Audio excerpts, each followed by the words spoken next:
So what did you learn about Detroit in the last year?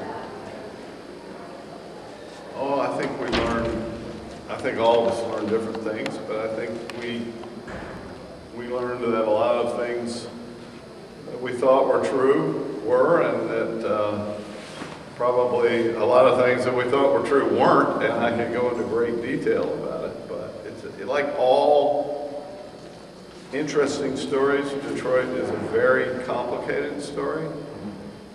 I learned that there are a lot of people who feel really passionately about their city. It's a very lively spirit of debate about, and I think it's still a very factionalized city to a degree that I didn't quite understand when I came. But that's just me from the overview. Stephen is probably a better person to address that question to for a snappy answer. Yeah, I mean, I think it's a city and a region that's certainly one of the most passionate than any other place I've lived in terms of people who are true defenders of their region. It's a city that, the city specifically, I think, is in many ways on the brink of collapse and also on the brink of renewal. And I think we've got some really smart people in place to help pull it on the right side of that equation. Will it happen? Yeah, I'm definitely keep tapping and see what happens. When you went into this project and you thought about envision what exactly you were going to try to accomplish, did you accomplish what you were setting out to do, or did you leave things on the table, or what were the difficulties that you encountered that you didn't anticipate now that you can look back on it? Well, since my main goal was just a lot of rich storytelling, I accomplished a good bit of that. We accomplished a good bit of that.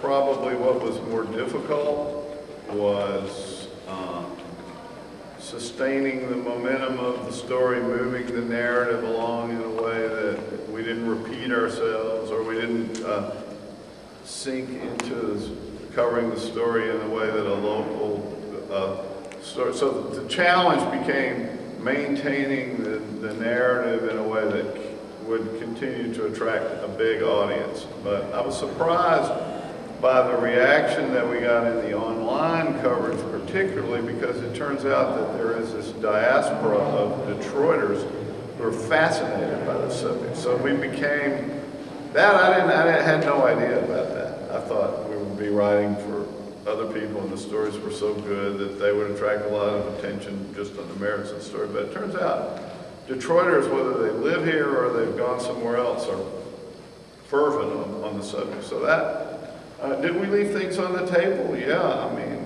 it's like it ended, and some of those things we'll come back and write about and continue to write. It didn't have a natural ending, it had an artificial ending of the project's over, but we'll continue to write about Detroit for sure. We have to, it's still important, there's still important things happening here. And I think there are going to be probably some surprisingly positive stories come up that everyone will cover. I mean, sooner or later, the country's economy is going to recover, and that's going to be as good for Detroit as everywhere else, right? What do you think about the recent election of Rick Snyder and how that's going to change the city?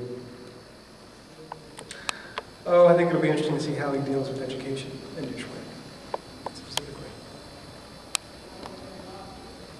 As a consumer of the stories that I'm trying to follow along with, I was surprised to hear you said 100 stories were written about it. It seemed like there was, obviously, it was spreading across all the publications and ways to cover it. Is there a way that you can bring these together in some way? Will it be a book together or something? Because I felt like I missed a lot, frankly, as a consumer of the stories. I read the blog regularly, I read the stories in the magazines. Yeah, it turns out that they spread out thinner than you would think over a number of titles and a number of months. So there were periods where you could legitimately say, well, I haven't seen much in the print publications for a while, but then they would come in spurts. I don't know, I hadn't thought of, if we compiled them, we would probably, I think, compile them online, someplace where you could go and read the whole thing. I haven't thought about that, but it's not out of the question that we might do it. Can I urge you to do it? I think it'd be a great idea to catalog them together. Well, we'll SignDetroit.com?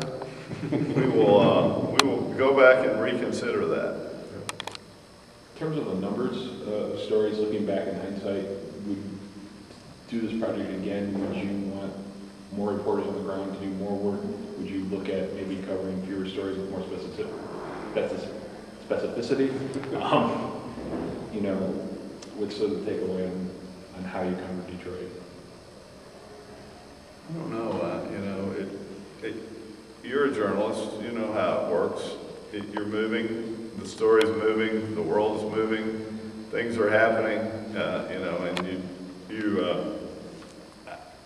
I don't have any big regret about how we did it or any, oh, I wish we'd done that kind of moment. But anything could always be done differently. But we had a lot of resources in and out of here pretty often. Stephen, I don't know, what you saw everything come through here.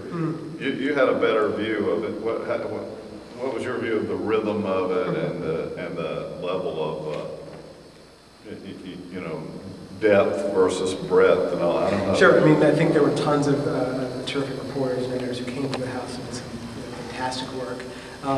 It was a lot to do in 1 year. I mean, I've got a ton of stories that I definitely want to come back and dive into. And I'm sure I will at some point. Is there one or two specific stories that you guys will look to come back and kind of deep dive into the next year to 18 months? I'm not going to open my toolbox. But I think you know, the question of you know, what the mayor and his team of consultants do with all this land, I think that's you know, a very intriguing story that's got import from the other cities and communities, especially in you know, the industrial Midwest. And so that's something that we keep our eyes on for sure. I think what happens with schools in Detroit, this idea that you create a robust marketplace of public charter and public schools in the city with lots of money from the philanthropies. I want to see if that actually plays out.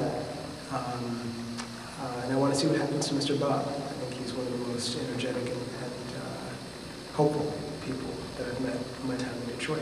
And so, you know, his contract is up in March. I wonder if he stays. I'm going to be keeping an eye on the immigration scene. I mean, I don't know that we'll necessarily do a story, but one of the advantages of this project was that all of us who came and reported here, made deeper contacts with people in the community here, officials as well as folks, that we can continue to mine going forward. That you know, when we think of an immigration story going forward, that we need a neighborhood or a city that'll act as the sort of narrative frame of a story.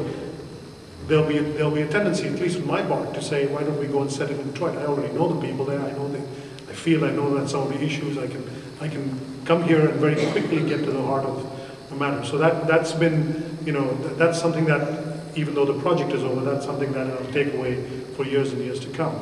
I'm definitely very interested in how newcomers to this country, in a time that is particularly hostile to immigrants, how Detroit deals with its immigrants will be a sort of, Detroit in that sense will be a little bit of a petri dish, and we can maybe extrapolate some of the things we do. I mean, look, I think there's probably no better place in America to be a journalist right now than Detroit, D.C., and New Orleans. I mean, I think D.C. because of the politics, but I think in New Orleans and Detroit because of what's being done in New Orleans and what's being attempted, you know, in Detroit in terms of revitalizing urban communities and the forces that are aligned to try to make that happen. And so it's a great place to be a journalist.